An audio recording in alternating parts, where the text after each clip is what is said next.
നമസ്കാരം. ഇനി റിലീസിനായി എത്തുന്നത് ഛോട്ടാ മുംബൈ.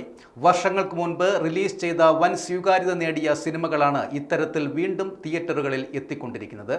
മലയാളത്തിലും ഒരു പിടി സിനിമകൾ റിലീസ് ചെയ്തു കഴിഞ്ഞിട്ടുമുണ്ട്.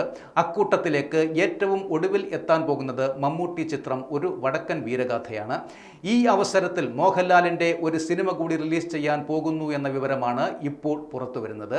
2007 അൻവർ റഷീദിൻ്റെ സംവിധാനത്തിൽ മോഹൻലാൽ നായകനായെത്തിയ ഛോട്ടാ മുംബൈയാണ് റിലീസിന് ഒരുങ്ങുന്നത്. വാസ്കോഡ ഗാമ എന്ന കഥാപാത്രമായി മോഹൻലാൽ നിറഞ്ഞാടിയ ചിത്രത്തിന് ഇന്നും ആരാധകർ ഏറെയാണ്. അതുകൊണ്ട് തന്നെ സിനിമ കാണാൻ ആളുകൾ തിയേറ്ററിലെത്തും എന്നാണ് വിലയിരുത്തലുകൾ. മണിയൻ പിള്ള രാജുവിൻ്റെ മകൻ നിരഞ്ജിൻ്റെ ഒരു കമൻ്റാണ് ഛോട്ടാ മുംബൈ വീണ്ടും എത്തുന്നത് എന്ന പ്രചരണങ്ങൾക്ക് പിന്നിൽ. നിരഞ്ജിൻ്റെ ഇൻസ്റ്റഗ്രാം പോസ്റ്റിന് താഴെ ഛോട്ടാ മുംബൈ റിലീസ് ചെയ്യാമോ എന്നായിരുന്നു ഒരാളുടെ ചോദ്യം. ഇതിന് മറുപടിയും താരം നൽകി. ഛോട്ടാ മുംബൈ റിലീസ് ഹാപ്പനിങ് എന്നായിരുന്നു നിരഞ്ജിൻ്റെ മറുപടി. ഇതിൻ്റെ സ്ക്രീൻഷോട്ടുകൾ സോഷ്യൽ മീഡിയകളിൽ വ്യാപകമായി പ്രചരിക്കുകയാണ്. മണിയൻ പിള്ള രാജുവാണ് ചിത്രം നിർമ്മിച്ചത്.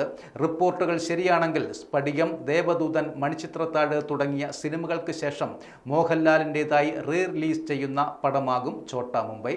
മലയാളം റിലീസുകൾ ഏറ്റവും കൂടുതൽ കളക്ഷൻ നേടിയത് ദേവദൂതനാണ്.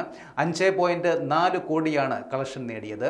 മണിച്ചിത്രത്താഴ് 4.4 കോടിയും സ്ഫടികം 4.82 കോടിയും നേടിയെന്നാണ് റിപ്പോർട്ടുകൾ പറയുന്നത്.